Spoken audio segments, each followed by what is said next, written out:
Hello guys and good day. Ipapaliwanag ko lang guys kung bakit kinailangan nating i-overhaul itong generator engine natin. Dalawang klase lang kasi yan guys. Una, yung tinatawag na preventive maintenance. Kung baga, inabot na yung running hours, kaya kailangan nating i-overhaul siya. Ang pangalawa guys, no, is breakdown. So sa case natin guys, nagkaroon ng breakdown. Bakit? Ano ba ang nangyari?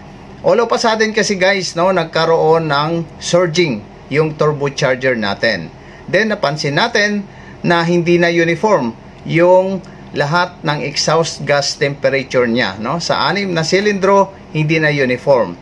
At napansin din natin na yung scavenging air manifold niya is mataas din ang temperature. Upon further checking, napansin natin na yung unit number 2, P compression, ay bumagsak na rin. So, suspetsa na natin na something wrong sa loob ng engine. Kung kaya hindi na natin ito sinervice pa at ginawa na natin ng report, recommendation for overhauling. Kaya naman, na-schedule natin ngayon kung saan wala pa schedule yung barko natin for any operation.